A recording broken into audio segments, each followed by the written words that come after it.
Hola, ¿cómo están? Vamos a iniciar el día de hoy con el estudio de un nuevo libro de la Escritura, la carta del apóstol Pablo a los Corintios, a los cristianos de Corinto. Antes de comenzar, te invito a que te suscribas al canal y que compartas el mensaje. Primera de Corintios, personalmente uno de mis libros favoritos del Nuevo Testamento, porque yo creo que como ningún otro libro, este libro nos expone la fuerza del mensaje del Evangelio ¿cómo le llamarle? En contraste negativo, ¿no? Es decir, de una manera diferente, ¿no? Y esto para mí es lo que lo hace único. ¿Por qué? Porque para esto hay que entender el contexto, hay que estudiar adecuadamente cuál es la situación en la cual es escrita esta carta para entender la magnitud de lo que te estoy diciendo, ¿no? Es un libro que nuevamente expone por contraste la magnitud de la gracia de Dios, la magnitud del mensaje de lo que Dios ha hecho con nosotros y de lo que significa ser cristiano, ¿no? Tienes aquí a los receptores de esta carta, quienes el apóstol Pablo escribe esta carta, eran corintios, ¿no? Vivían en la ciudad de Corintio. Y a medida que veamos el libro, si estudias el libro, ya lo leíste, vas a darte cuenta que es una iglesia que es un desastre total. O sea, los cristianos a los que les escribe estaban metidos en cosas que son un escándalo completamente, ¿no? A medida que avancemos en los capítulos vas a ir viendo, estaban armando grupos dentro de la iglesia, peleando unos con otros, cada quien con sus predicadores o sus líderes favoritos. Tenías a cristianos que por cualquier cosita, por cualquier diferencia, se demandaban en cortes legales entre cristianos. Se estaban poniendo demandas por cosas que no ameritaban para nada un pleito, ¿no? Tenías a cristianos que en las reuniones se reunían, pues supongo que para la comunión, para el estudio de la palabra, para orar juntos, y se emborrachaban, terminaban tirados en el piso, en esas mismas reuniones, ¿no? Invocando al Dios de la Biblia. Tienes a cristianos metidos en casos graves de inmoralidad sexual, involucrándose con prostitutas, uno de ellos al extremo de estar metido con la esposa, dice ahí, la esposa de su padre, no sabemos si su mamá o su madrastra, ¿no? De cualquier manera escandaloso. Bueno, tienes a cristianos ricos que se reunían y que llegaban temprano para comer entre ellos las cosas que llevaban para que los cristianos pobres, por así decirlo, de ese mismo grupo no tuvieran que convidarles. O sea, es un desastre la iglesia, es un desastre moralmente hablando, ¿no? Y tampoco es de extrañarse si entendemos el contexto histórico o incluso geográfico de la ciudad. Corinto era la ciudad más grande en ese tiempo de Grecia, no era parte del Imperio Romano, era la tercera ciudad más grande del Imperio Romano, después de Roma y de Alejandría, una ciudad muy rica, que en parte llegó a crecer tanto y a ser tan rica por su posición geográfica. Aquí te voy a poner un mapa al lado. Resulta que Corinto está justamente si ves ahí Grecia, la actual Grecia, está formada por dos porciones de tierra, la parte norte que creo que se llama Acaya, o se llamaba Acaya, y la parte sur, el Peloponeso, y en la puntita donde se unen, que es un istmo, ahí estaba Corinto, ¿no? Ese pedacito de tierra que unía esas dos partes de Grecia, tenía solo 6 kilómetros de largo, y ahí estaba ubicada la ciudad, ¿no? Resulta que alrededor de la península del Peloponeso, la parte sur, el mar era muy peligroso, habían muchas tormentas, ¿no? Entonces todos los barcos que venían de la parte oriental del Imperio Romano, por ejemplo de Turquía principalmente, que iban hacia Roma, tenían que pasar por esa parte y muchos naufragaban. Entonces resultaba mejor llegar hacia la ciudad de Corinto, ¿no? Ahí atracaban, ahí paraban en la ciudad y surgía una industria ahí que durante 3 días arrastraban tu barco hasta el otro lado. A lo largo de esos 6 kilómetros, para que no tuvieras que pasar y ya ibas directo a Roma sin tener que pasar por mares peligrosos, ¿no? También eran barcos muy chiquitos, ¿no? Los barcos mercantes no eran los barcos hoy en día con contenedores, eran barquitos chiquitos, entonces los arrastraban entre varios hombres. Y esto hizo muy rica la ciudad, una ciudad muy grande, pero también le dio otra particularidad, ¿no? Resulta, a ver, no es de extrañarse, ¿no? ¿Has visto las películas? Los marineros que han estado en alta mar durante semanas o meses quizás, y llegan a un puerto, ¿no? Y van a estar ahí durante 3 días mientras arrastran el barco a la otra orilla. ¿Qué crees que hacen los marineros cuando llegan a un puerto? Tienen dinero que no han gastado, ¿no? Y llegan, pues van a la fiesta. Van a buscar fiesta completamente, ¿no? Y entonces esta ciudad, bueno, era como no, mucho peor, por los registros históricos, los relatos que tenemos de lo que se hacía y vivía en esta ciudad, era peor que Las Vegas, ¿no? Pero era la capital del vicio del Imperio Romano, ¿no? Hasta los romanos, ¿has visto las películas de los romanos, no? Las fiestas, el alcohol, los bacanales, orgías, ¿no? Hasta ellos se escandalizaban de las cosas que se oían que pasaban en Corinto, para que te des una idea. Incluso tenían un término los romanos para referirse a alguien que andaba metido ya en pasos muy malos. Decían, se está corintianizando, ¿no? Para que tengamos un contexto de lo que pasaba, de lo que era esta ciudad, ¿no? Pues no es de extrañar, ¿no? El apóstol Pablo llega aquí con el mensaje del evangelio. Fue el primero en abrir camino para el evangelio en esta ciudad, ¿no?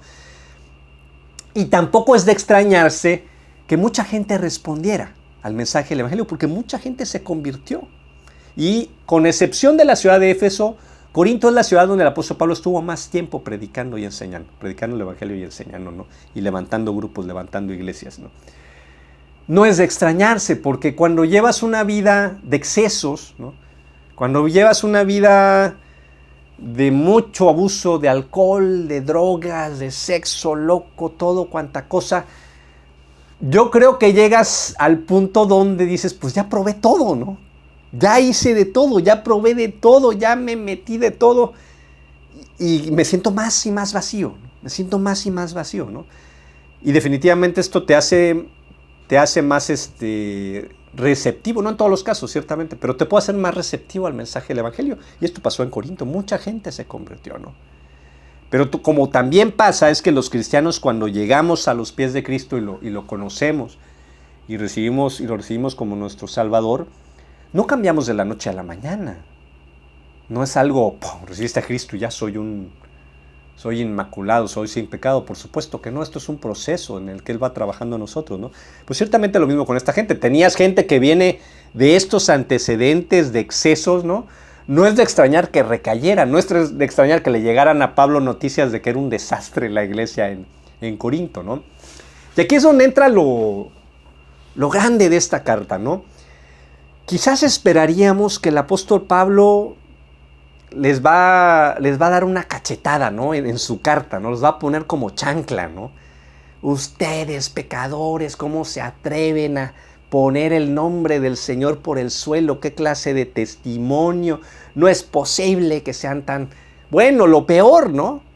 Una paliza con Biblias prácticamente a la cabeza de esta gente, ¿no?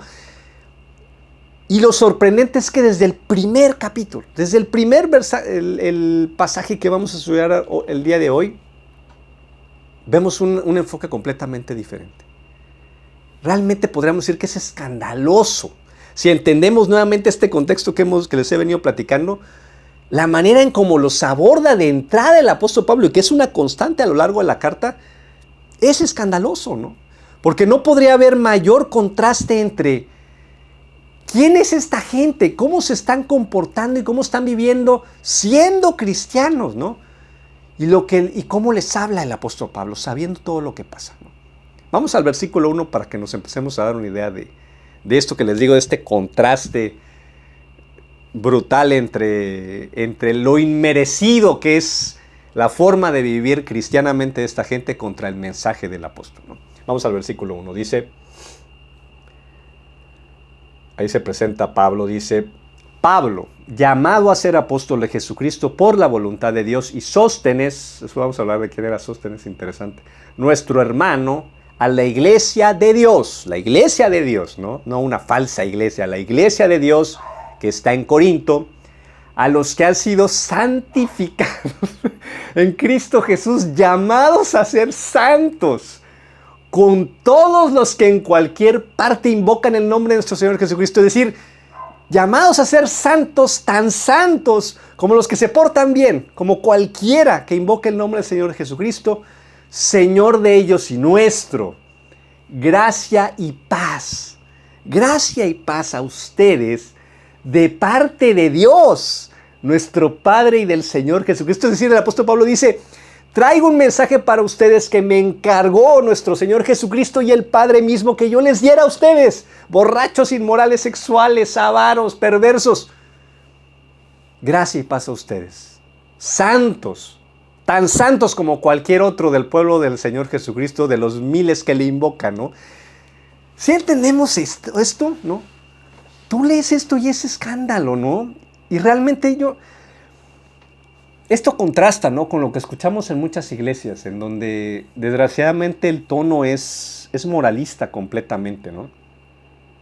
Nos pasa, yo creo que es muy humano también, ¿no? Que los cristianos, si venimos a los pies de Jesús y entendemos el mensaje, la buena noticia, el mensaje del Evangelio, y de la gracia, como dice Efesios, de la abundante gracia que ha derramado sobre nosotros, los que pertenecemos a su Hijo amado, esto derrite el corazón y esto nos llama a apreciar lo que Él hizo por nosotros, pero es muy fácil volvernos religiosos, es muy fácil volvernos moralistas y entonces olvidar que todo el mérito es de Él realmente, ¿no?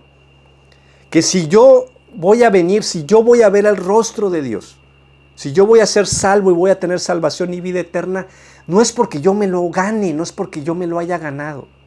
Dice el mismo apóstol Pablo, la salvación no es un premio por las buenas obras que hayamos realizado, ¿no? Dios nos salvó por su gracia, gratis, nos los regaló, gracias a lo que hizo Jesucristo, así que nadie puede presumir de haberse ganado la salvación. Pero esto se nos olvida. Y los cristianos, si es que entendimos realmente el mensaje de la gracia y lo acogimos y lo recibimos, es fácil volvernos moralistas, es fácil creer que ya estamos en un escalón moral muy diferente al resto de la gente, incluso al de otros cristianos, ¿no? Nos empezamos a sentir, si es que según nosotros nos portamos bien o nos empezamos a portar mejor, nos empezamos a sentir como que nos despegamos, como que ya nos merece menos el resto de la gente y como que ya Dios empieza a estar en deuda con nosotros, ¿no? Que vamos a llegar a recibir una medalla y un premio por nuestras buenas obras, ¿no? Y ciertamente cada recompensa para el servicio, eso dice la Escritura, para el servicio que le prestemos a Jesús aquí abajo, ¿no? Pero nunca la salvación es un premio. Habrá recompensa por nuestras obras, pero no la salvación. Eso es un regalo por parte del Señor, comprado con la sangre de su Hijo. Y este mensaje nos tiene que quedar completamente claros a los cristianos, ¿no? El mensaje de la gracia. Gracia, charis en griego, probablemente es la doctrina más importante de la Biblia, ciertamente del Nuevo Testamento.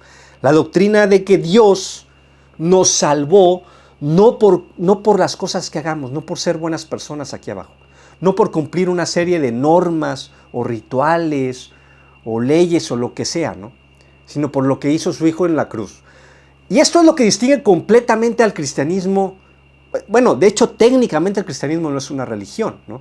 No es un sistema creado por hombres, ¿no?, para ligarte, religarte, para conectarte con Dios. Esto es algo, el cristianismo es una relación viva con Dios y Él es el que te liga con Él por la obra de su Hijo. Esto lo hace completamente diferente. Sin excepción, todas las religiones se tratan de que tú hagas cosas o hagas algo para ganarte la salvación, cualquiera que sea el concepto de salvación de una religión, ¿no? Incluso entre las religiones cristianas, porque realmente caemos o hay iglesias que ya están estructuradas como una religión, ¿no? Por ejemplo, la Iglesia Católica, pues la religión católica se trata de que tú cumplas, hablando en términos generales, los sacramentos, ¿no?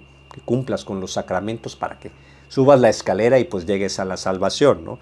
En las iglesias cristianas, las religiones cristianas, se trata pues que tú cumplas con los mandamientos, ¿no?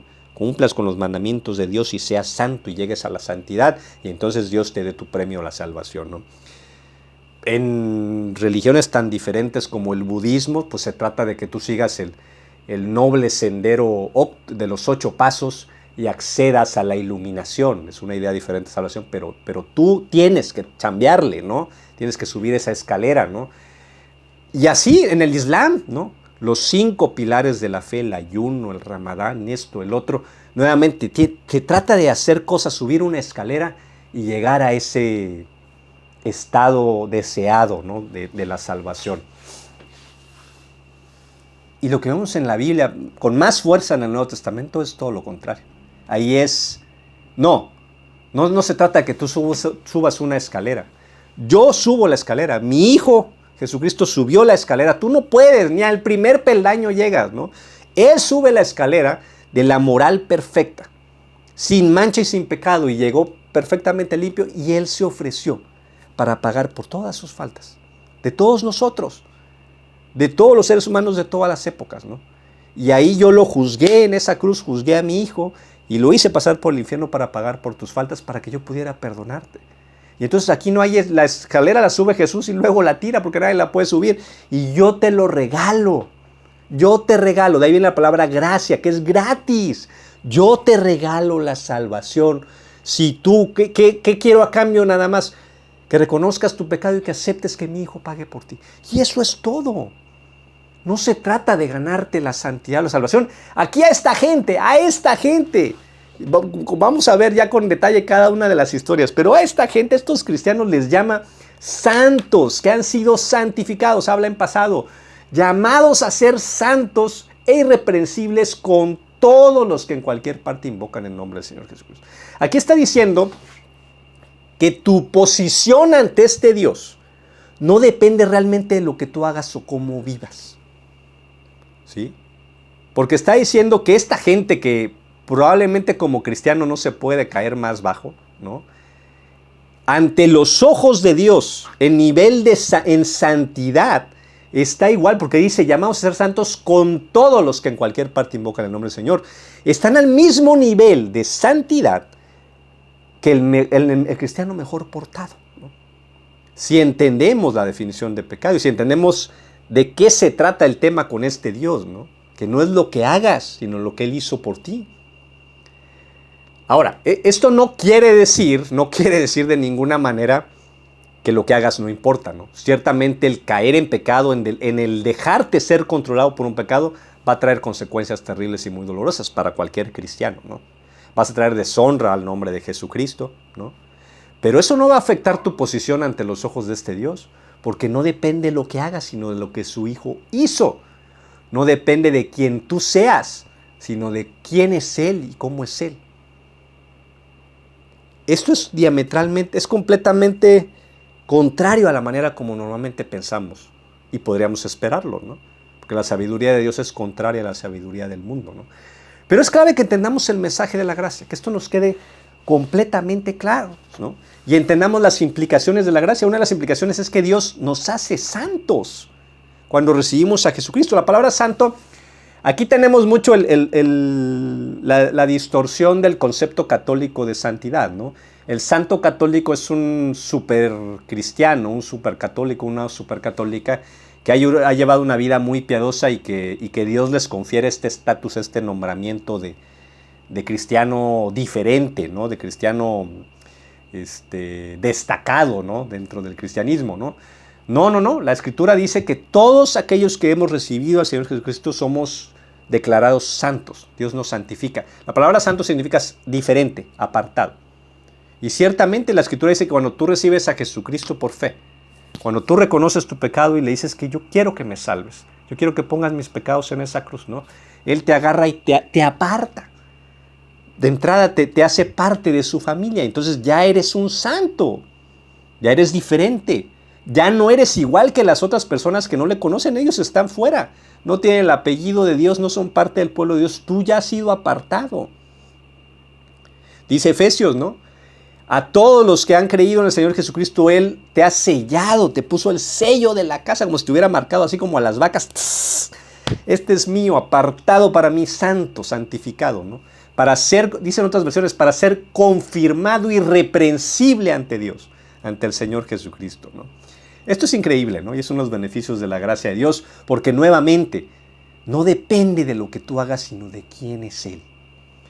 Dice el versículo 4, y de lo que Él hizo. Siempre doy gracias a mi Dios por ustedes, por la gracia de Dios que les fue dada en Cristo Jesús. Nos refrenda nuevamente, ¿no?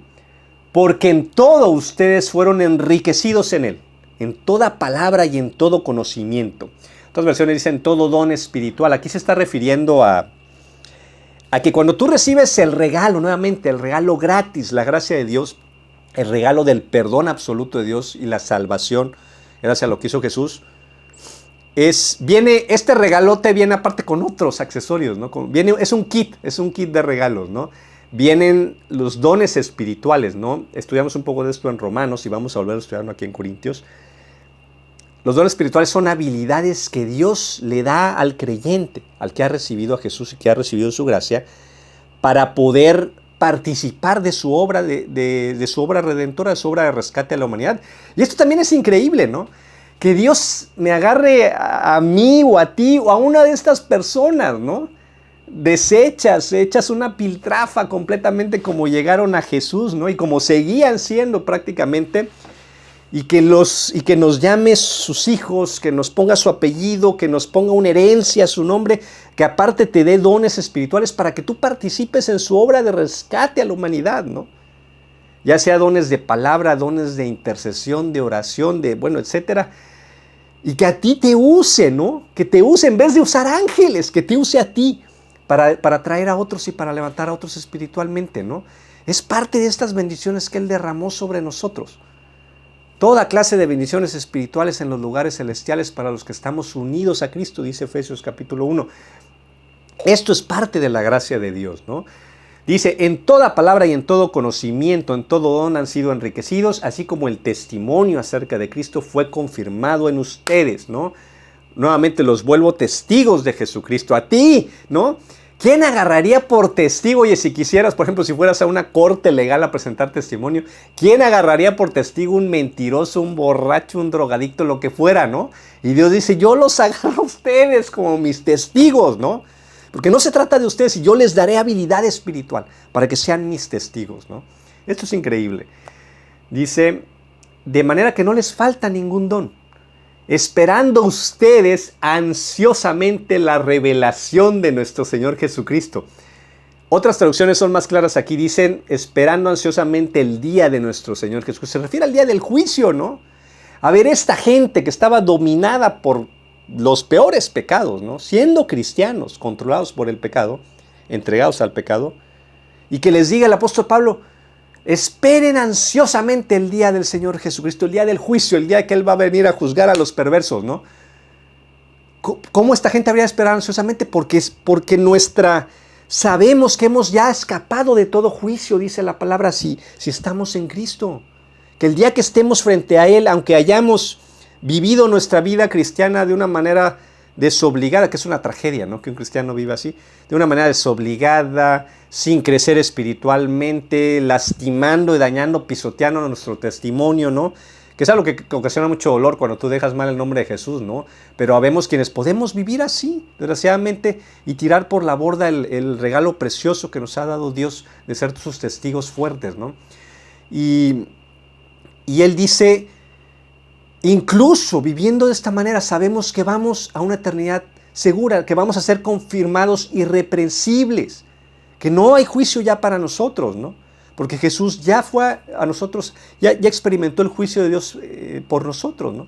Y seremos librados del juicio. Y tenemos un abogado, dice, si alguno de ustedes peca, sepa que tenemos un abogado defensor que defiende nuestro caso delante de nuestro Padre, Jesucristo, el que es verdaderamente justo. Porque la Biblia dice que nosotros, pecadores, somos justificados, declarados justos, pero porque Él nos pone en su Hijo, nos reviste de Cristo y de su justicia, ¿no? El verdaderamente justo es Él, pero a nosotros nos pone las ropas de Jesús.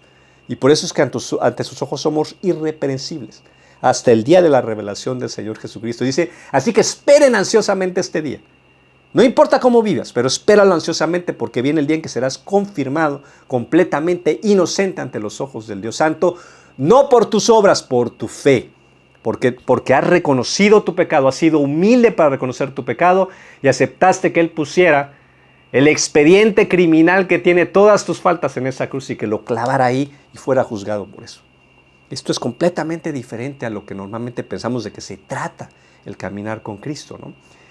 Él los confirmará hasta el fin, para que sean irreprensibles en el día de nuestro Señor Jesucristo, en el día del juicio. Fiel es Dios por medio de quien fueron llamados a la comunión su Hijo, Jesucristo nuestro Señor. No dice ustedes son fieles porque no somos fieles, ¿no? Si fuéramos fieles, caminaríamos en perfección, en el caminar perfecto que nos dejó, la línea que nos trazó nuestro Señor Jesucristo, y seguiríamos a la perfección sus pisadas, ¿no? Pero Él sí es fiel porque Él no es hombre para que mienta, ni hijo de hombre para que se arrepienta, y Él no puede negarse a sí mismo. Y si Él ha prometido que nos confirmará firmes e irreprensibles y santos hasta el día del juicio que regrese nuestro Señor, Él lo hará. Y como cristianos necesitamos estar fundamentados en esto. Esta debe ser nuestra roca, la roca sobre la cual fijemos nuestra vida cristiana y demos nuestros pasos, por pequeños o por cuanto tropiezo incluyan, de aquí hasta que estemos en ese día, en el día de la revelación de nuestro Señor Jesucristo. Esta es gracia a borbotones, ¿no? La introducción, bueno, todo el libro de Corintios, repito, es increíble por el contraste, ¿no? En lo inmerecido del receptor de la carta, y en que el apóstol Pablo digo que este es el mensaje, no es un mensaje del apóstol Pablo, es el mensaje que trae del Señor Jesucristo enviado. Él es un apóstol, un enviado de Dios, y trae este mensaje para esta gente. Y tú dirías, bueno, entonces, ¿de qué se trata, no? Así es como tenemos que... Así es como tenemos que lidiar con el pecado en la iglesia, ¿no? Dirá un creyente muy correcto y muy santo y de caminar perfecto. Así se trata, así se supone que nos manejamos en la iglesia. Bueno, a lo largo de la carta vas a ver que ciertamente el Pablo los exhorta a cambiar. El apóstol Pablo los exhorta a cambiar. También les pega su regañada. Pero lo que quiero enfatizar es que lo primero con lo que empieza y que siempre sostiene a lo largo de la carta es la gracia de Dios. ¿Y sabes por qué esto es tan importante? No es casualidad. Primera, porque él como nadie, el apóstol Pablo como nadie, entendió el mensaje de la gracia de Dios y le fue revelado. Primera, porque lo experimentó en carne propia. Él asesinó a cristianos, el apóstol Pablo. Fue perseguidor de la iglesia y asesino de cristianos. Él dice, yo soy el primero de todos los pecadores, soy el primero, ¿no? Él entendía la magnitud de su pecado. Y él vivió este choque, ¿no? Yo creo que él se identifica con los cristianos en Corinto porque él vivió el encuentro con Jesús, donde en lugar de que Jesucristo resucitado, con quien se encuentra, que lo carbonice y le mande un rayo, ¿no? Lo trata con gracia. Lo recibe, le dice, no solo le perdona completamente, sino le dice, te voy a dar un lugar privilegiado.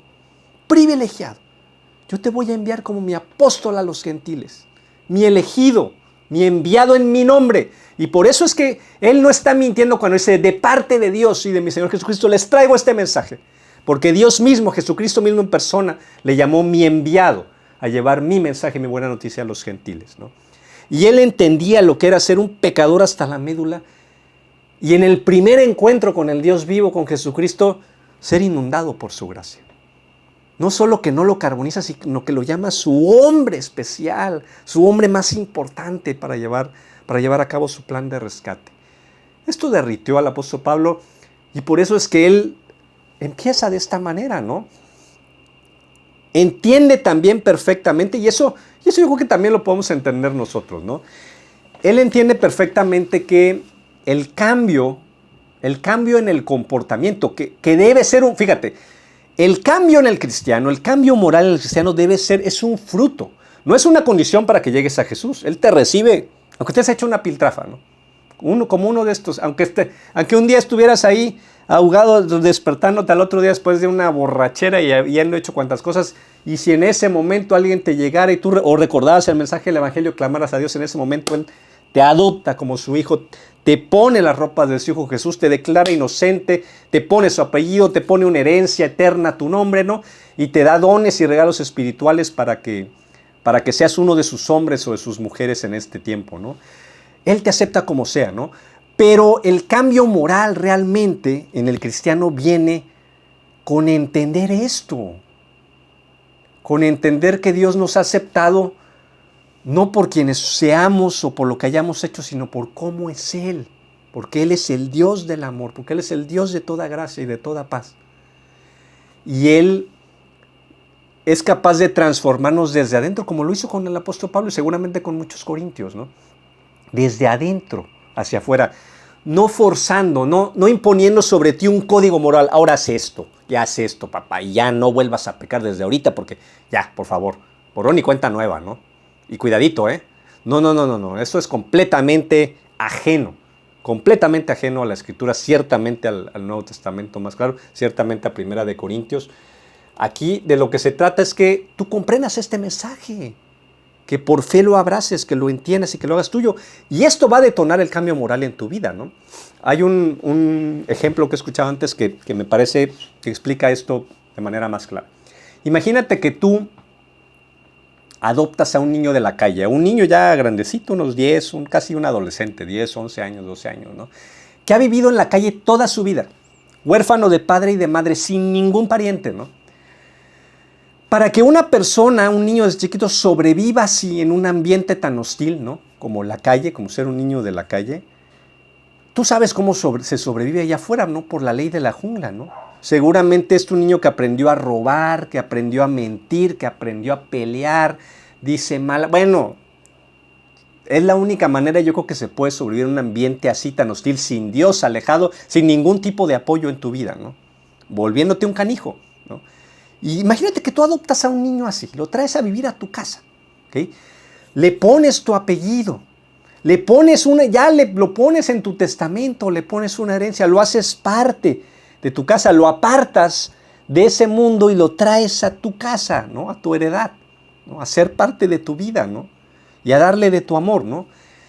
Estoy seguro que ese niño, durante un buen tiempo, probablemente durante mucho tiempo, va a depender de varias cosas, ese niño va a seguir a tientas, ¿no? Va a decir, ¿en qué momento me van a echar a la calle? ¿No? O en qué momento, no lo sé, ¿no? ¿En qué momento me van a maltratar o hasta cuándo le voy a colmar la paciencia a este señor, ¿no?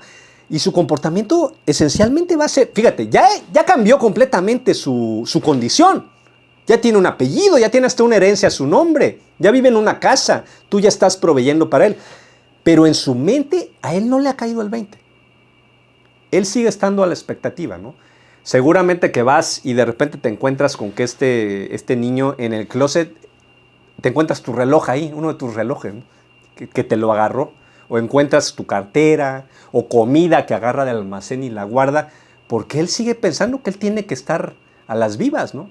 Porque lo van a echar a la calle en cualquier momento, ¿no? Y trágicamente así viven muchos cristianos. No entienden que ya son hijos, no entienden que ya han sido hechos santos, apartados del resto, que ya tienen una herencia a su nombre, que este Dios, el Dios del amor, no está viendo en qué fallas a la primera para echarte a la calle, ¿no? Eso no es el Dios del amor. Y no es ciertamente lo que enseña la Biblia, ¿no? No se trata de lo que queramos, sino lo que se enseña ahí, ¿no? Y lo estás viendo en 1 Corintios, ¿no? Que este Dios es muy diferente y viven así su vida cristiana, ¿eh? A las vivas, volviéndose, ciertamente este niño probablemente aprendería a mostrar una cara cuando está frente a la familia y otra cara cuando nadie lo ve, ¿no? O sea, sería un hipócrita.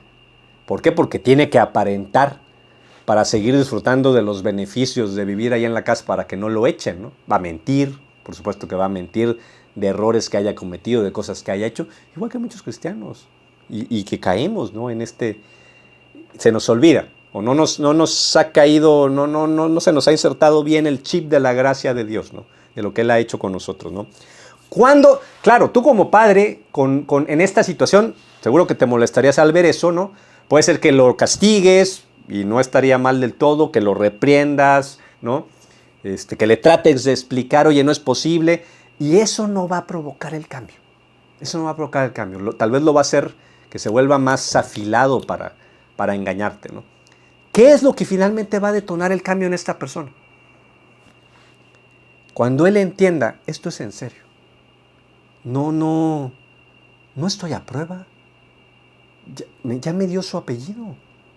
Ya estoy hasta en su testamento, ¿no? Ya me hizo parte de su familia, ¿no? ¿Y realmente me ama? Realmente me ama. Estoy viendo que este señor, esta persona me ama, ¿no? Que me aman, que es un hogar donde hay amor, ¿no? Sigue proveyendo para mí, ya me está pagando la escuela. Cuando a él le caiga el chip, que esto va en serio, ¿no? Y que no depende de él, de cómo se porte realmente, ¿no? sino depende de que el Señor quiso hacer esto con él. No había nada en este muchachito para que moviera a esta persona, traerlo a su casa. No porque fuera bien portado, si era un canijito, ¿no? No porque lo que sea, porque él quiso, porque esta persona quiso bendecirlo y proteger a una persona y traerla a su casa. Supongamos que ese sea el caso, ¿no? Hasta que él entienda eso va a cambiar. Va a decir, caray, no estoy a prueba, no me va a echar a la calle. Podría seguir haciendo lo que sigo haciendo, pero pues no tiene sentido, él me va a proveer. Ya soy heredero suyo y tengo su apellido, me está pagando la escuela. Tal vez debiera prepararme, voy a heredar de él, tal vez debiera o imitarlo, empezar a ser más como él, ¿no? Como es él. Cuando eso pasa, va a venir el cambio en la persona. Y por eso el apóstol Pablo insiste en que ellos, a pesar de cómo están, ¿no? Así como ese chamaquito, ¿no? Lo primero que les dicen es, de parte de Dios les traigo este mensaje. Para ustedes no hay más que gracia y paz con este Dios. No hay enojo, no hay juicio más. Son santos ante sus ojos, ya les dio su apellido, ya tiene una herencia a su nombre. Ya puso su Espíritu Santo entre ustedes. Son tan santos como cualquier otro de los cristianos, hasta el mejor portado. Entiendan eso. Y a partir de ahí, de que ellos puedan comprender esto, va a empezar el llamado. Deja ya de vivir de esa manera. Deja de vivir como un niño de la calle, ¿no? No, porque ya no tienes por qué hacerlo. ¿Por qué no empiezas a imitar a tu padre? Al Rey Supremo del Universo. Eres hijo de un rey. ¿Por qué no te empiezas a comportar como un príncipe? ¿Por qué no te empiezas a preparar? Porque vas a heredar su reino. ¿Por qué no empiezas a cuidar los intereses de tu padre aquí abajo, que son tus intereses? Cuando eso se empieza a sentar en la mente del cristiano, porque el crecimiento espiritual, la transformación, incluyendo la transformación moral del cristiano, empieza en la mente.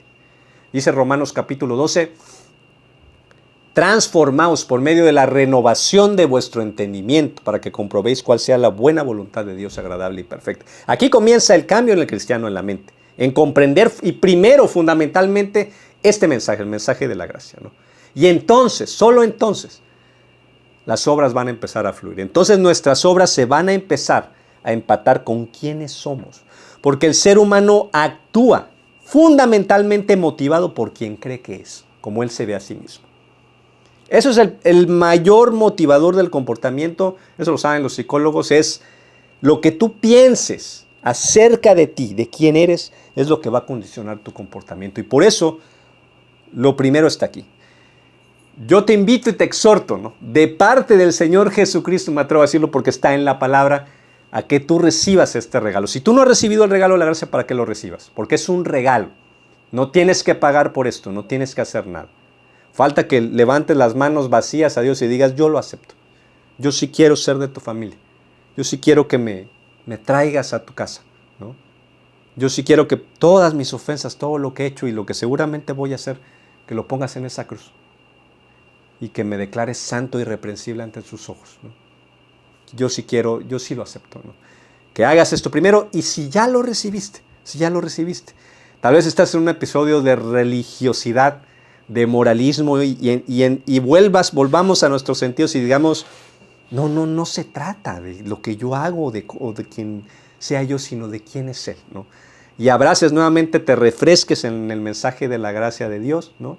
Y permitas que este permee en tu mente para que entonces Él empiece a trabajar, Él empiece a apretar las tuercas y tus obras empiecen a reflejar quién eres. Un príncipe o una princesa eterna que lleve el apellido del Rey del Universo y a quien Dios le ha dado, sí, grandes tareas, ¿no? Que le ha hecho partícipe para llevar sus negocios aquí en la tierra, su proyecto de salvación para la humanidad y para que participes en la obra en el mayor proyecto que actualmente camina sobre el mundo.